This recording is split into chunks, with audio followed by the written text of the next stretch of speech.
Assalamualaikum warahmatullahi wabarakatuh. Perkenalkan, saya Dita Retno Setiawati, mahasiswa Universitas Pamulang Prodi Manajemen. Di sini saya akan menjelaskan hasil analisis laporan keuangan PT Kalbe Farmat Tbk periode 2018 sampai 2022. Pengertian laporan keuangan. Laporan keuangan adalah catatan informasi keuangan dari suatu perusahaan pada suatu periode akuntansi. Keberadaan laporan keuangan dapat digunakan untuk menggambarkan kinerja perusahaan, khususnya dalam bidang keuangan. Susunan laporan keuangan terbagi menjadi laporan posisi keuangan, laporan laba rugi, laporan arus kas, dan laporan perubahan modal dan catatan atas laporan keuangan. Pengertian analisis laporan keuangan.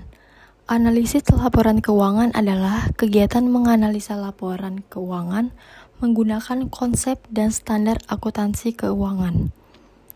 Keakuratan dan pencegahan kesalahan penafsiran terhadap informasi keuangan di dalam analisis laporan keuangan dilakukan dengan menggunakan sifat konsep akuntansi keuangan selama proses analisa. Nah, kegiatan analisa laporan keuangan memiliki tahapan-tahapan dan metode-metode tertentu loh, agar dapat mengubah informasi di dalam laporan keuangan menjadi suatu makna tertentu. Hasil pemaknaan ini yang kemudian digunakan oleh para pembaca dan penganalisis laporan keuangan untuk mengadakan pengambilan keputusan terkait keuangan. Pengertian rasio keuangan. Rasio keuangan atau rasio finansial merupakan alat analisis keuangan perusahaan untuk menilai kinerja suatu perusahaan berdasarkan perbandingan data keuangan yang terdapat pada pos laporan keuangan. Neraca, laporan laba rugi, laporan aliran kas. Rasio menggambarkan suatu hubungan atau pertimbangan antara suatu jumlah tertentu dengan jumlah yang lain. Jenis-jenis rasio. Jenis-jenis rasio ini ada 5 teman-teman. Yang pertama, rasio likuiditas. Rasio likuiditas adalah rasio yang menunjukkan kemampuan perusahaan dalam memenuhi kewajiban atau membayar utang jangka pendeknya. Rasio inilah yang dapat digunakan untuk mengukur seberapa likuidnya suatu perusahaan. Nah, rasio likuiditas ini dibagi beberapa rasio likuiditas lainnya. Ada current ratio, adalah perbandingan antara aktiva lancar dan kewajiban lancar. Current ratio merupakan ukuran yang paling umum digunakan untuk mengetahui seberapa sanggup sebuah perusahaan bisa memenuhi kewajiban jangka pendeknya.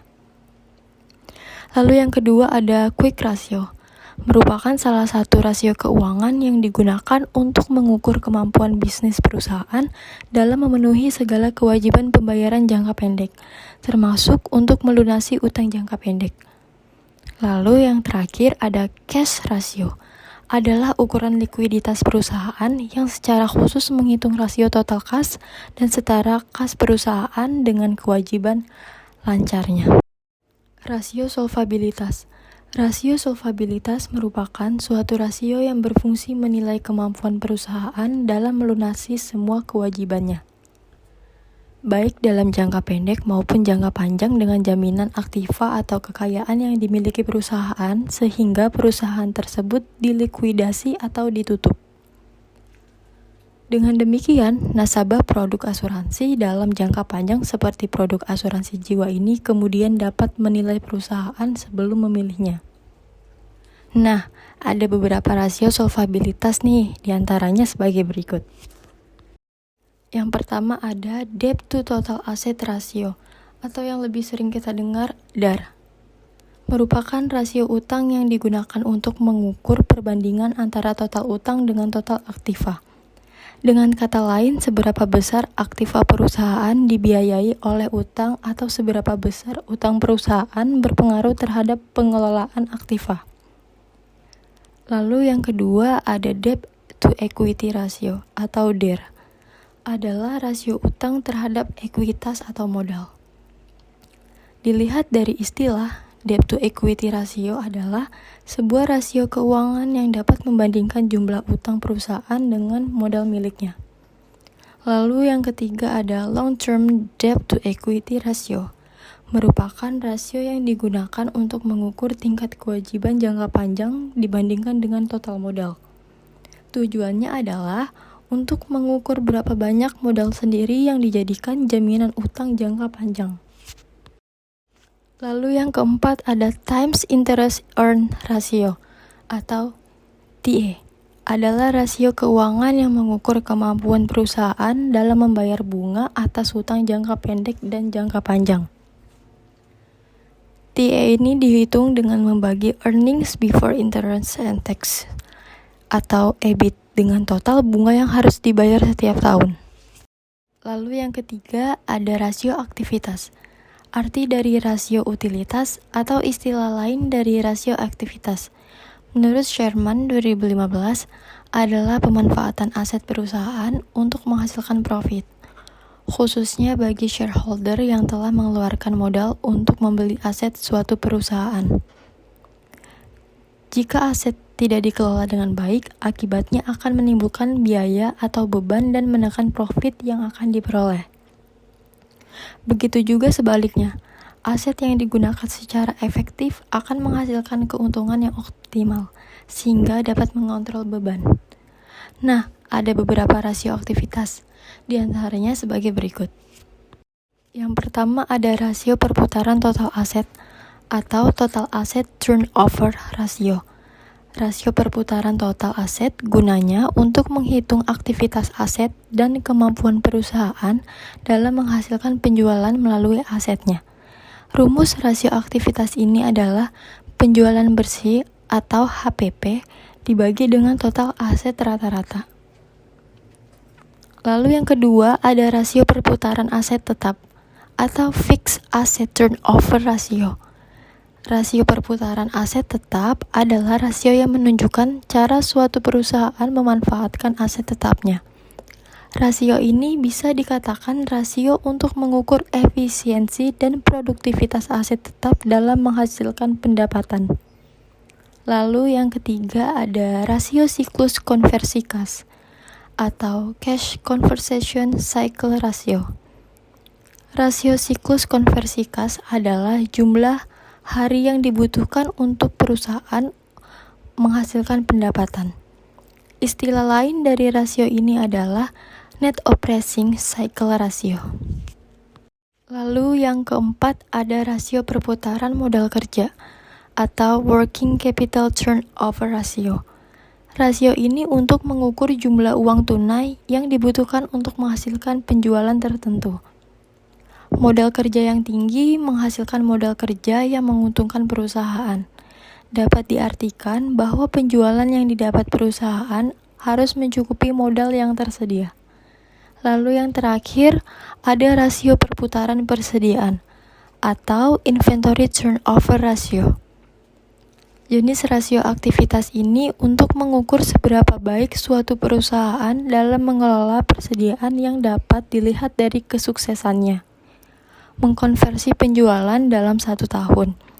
Rasio perputaran persediaan menunjukkan seberapa cepat suatu perusahaan menghabiskan persediaan barangnya per periode. Yang keempat, ada rasio profitabilitas. Rasio profitabilitas merupakan perbandingan untuk mengetahui kemampuan perusahaan dalam mendapatkan laba atau profit dari pendapatan atau earning terkait penjualan, aset, dan ekuitas atas dasar pengukuran tertentu. Ada 5 rasio profitabilitas, diantaranya sebagai berikut. Yang pertama ada margin laba kotor atau yang disebut dengan gross profit margin. Adalah perhitungan antara penjualan dengan beban. Perhitungan GPM berguna untuk mengukur kemampuan perusahaan dalam melakukan controlling terhadap biaya persediaan. Lalu yang kedua ada margin laba operasional atau operating profit margin. Jenis rasio margin yang satu ini merupakan perhitungan keuntungan murni atas kegiatan operasional perusahaan berupa proses penjualan yang telah dilakukan. Margin laba operasional sering juga disebut sebagai operating profit margin atau OPM dan merupakan perhitungan yang dilakukan dengan mengabaikan kewajiban finansial berupa bunga serta pajak. Lalu yang ketiga ada perhitungan rasio margin, laba bersih atau net profit margin. Adalah salah satu rasio perhitungan untuk mengukur margin laba bersih atas penjualan yang dilakukan perusahaan. Lalu yang keempat ada rasio pengembalian aset atau return on assets ratio. Selanjutnya kita akan mulai mengevaluasi kinerja perusahaan yang masih juga dilakukan dengan menggunakan jumlah laba atau keuntungan. Lalu yang terakhir ada rasio pengembalian ekuitas atau return on equity ratio. Rasio pengembalian ekuitas sehingga menjadi salah satu jenis rasio profitabilitas yang juga disebut sebagai return of equity ratio atau ROE. Jenis rasio yang satu ini merupakan instrumen penghitung kemampuan perusahaan untuk menghasilkan laba terhadap ekuitas atau modal yang diberikan oleh para pemodal atau pemegang saham, atau sering disebut juga investor. Yang kelima ada rasio nilai pasar. Menurut Irham Fahmi, rasio nilai pasar yaitu rasio yang menggambarkan kondisi yang terjadi di pasar. Rasio ini mampu memberi pemahaman bagi pihak manajemen perusahaan terhadap kondisi penerapan yang akan dilaksanakan dan dampaknya pada masa yang akan datang. Berikut beberapa macam rasio nilai pasar. Yang pertama ada dividen payout ratio, bagian dari laba bersih yang dibayarkan perusahaan kepada pemegang sahamnya dalam bentuk dividen. Lalu yang kedua ada dividen yield, adalah dividen per saham dibagi harga pasar saham. Secara sederhana, dividen yield adalah tingkat keuntungan yang diberikan oleh perusahaan tersebut. Lalu yang ketiga ada earning per share, atau laba bersaham adalah nilai moneter dari laba per lembar saham biasa yang beredar untuk sebuah perusahaan. Ini adalah ukuran kunci dari profitabilitas perusahaan dan biasanya digunakan untuk menentukan harga saham. Rasio harga pendapatan juga dikenal sebagai rasio P atau E atau PER. Adalah rasio harga saham perusahaan terhadap pendapatan per saham perusahaan. Rasio ini digunakan untuk menilai perusahaan dan untuk mengetahui apakah mereka overvalue atau undervalue. Lalu yang kelima ada rasio harga terhadap buku atau rasio P per B. Adalah rasio keuangan yang digunakan untuk membandingkan nilai pasar perusahaan saat ini dengan nilai bukunya. Perhitungan dapat dilakukan dengan dua cara, tetapi hasilnya harus sama. Selanjutnya, analisis rasio likuiditas. Yang pertama ada rasio likuiditas atau current ratio.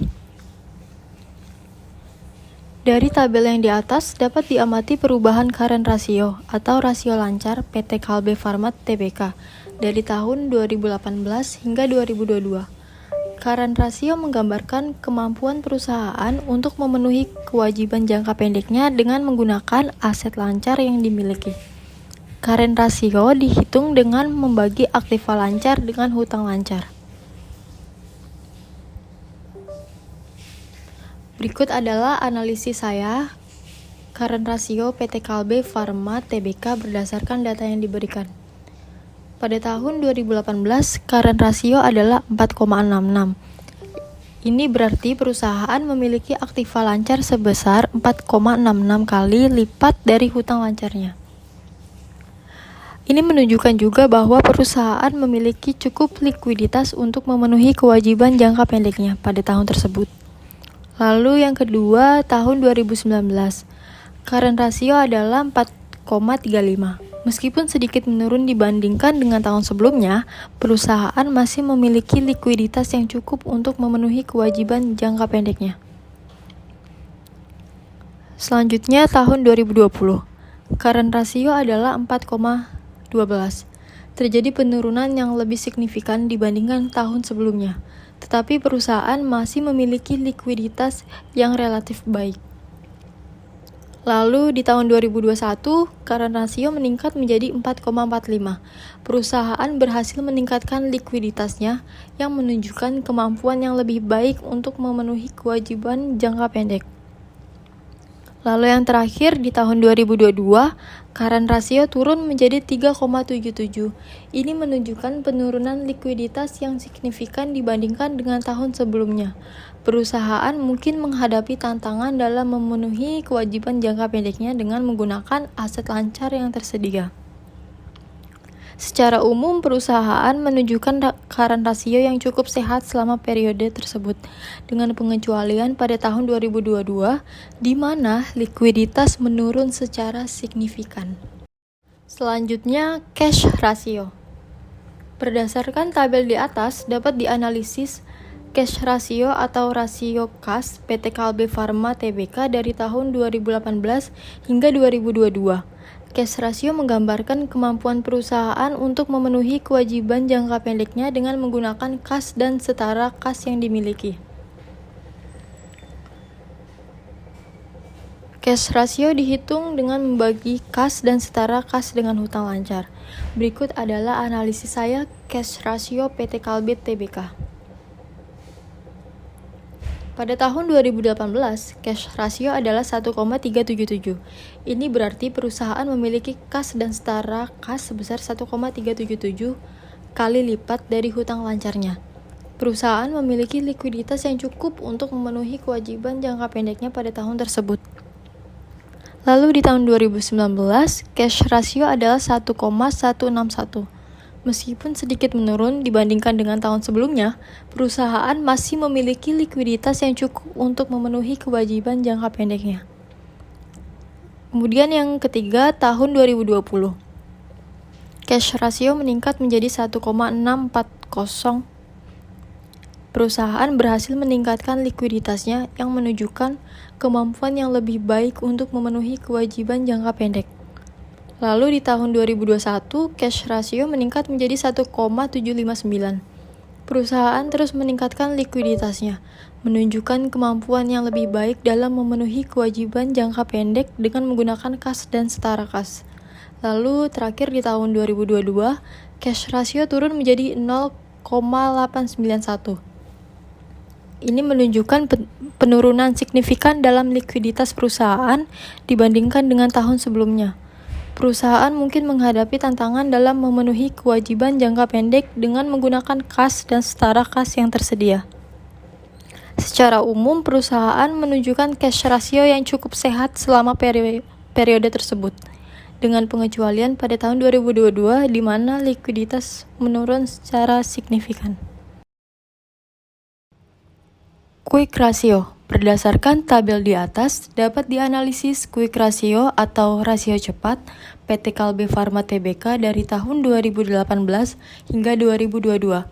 Quick ratio menggambarkan kemampuan perusahaan untuk memenuhi kewajiban jangka pendeknya dengan menggunakan aset lancar yang paling liquid, yaitu aktiva lancar dikurangi dengan persediaan. Quick ratio dihitung dengan membagi aktiva lancar dikurangi persediaan dengan hutang lancar. Berikut adalah analisis quick ratio PT Kalbe Farma Tbk berdasarkan data yang diberikan.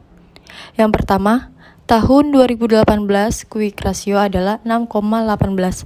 Ini berarti perusahaan memiliki aktiva lancar dikurangi persediaan sebesar 6,18 kali lipat dari hutang lancarnya.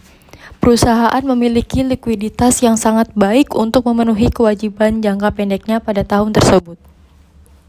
Lalu kemudian di tahun 2019, quick ratio adalah 5,81. Meskipun sedikit menurun dibandingkan dengan tahun sebelumnya, perusahaan masih memiliki likuiditas yang sangat baik untuk memenuhi kewajiban jangka pendeknya.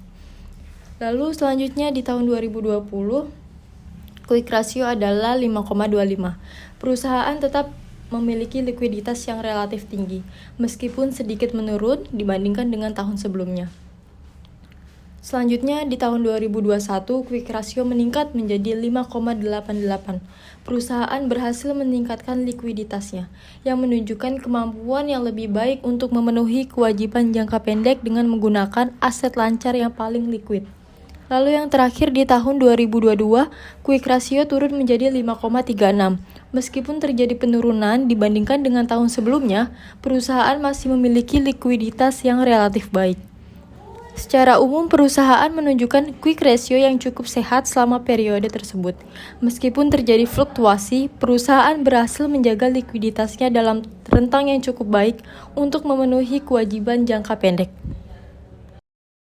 Rasio yang kurang bagus digunakan di PT Kalbe Farma Tbk yaitu rasio profitabilitas. Secara umum, PT Kalbe Farma Tbk menunjukkan fluktuasi dalam operating ratio profitabilitas 2018 hingga 2022. Terdapat peningkatan pada tahun 2021, tetapi kemudian diikuti dengan penurunan pada tahun 2022. Hal ini dapat mengindikasikan perubahan dalam biaya operasional atau efisiensi operasional perusahaan. Kesimpulannya, dalam upaya menyelesaikan analisis rasio keuangan perusahaan, PT Kalbe Farma Tbk berdasarkan laporan keuangan dari tahun 2018 hingga 2022, kesimpulan berikut ini akan memberikan gambaran menyeluruh tentang kinerja keuangan perusahaan selama periode tersebut. Analisis rasio keuangan sangat penting dalam menggambarkan kondisi keuangan perusahaan, mengevaluasi kinerja operasional, dan prediksi keberhasilan di masa yang akan datang. Mungkin cukup sekian penjelasan mengenai laporan keuangan PT Kalbe Farma Tbk. Kurang lebihnya mohon maaf. Wassalamualaikum warahmatullahi wabarakatuh.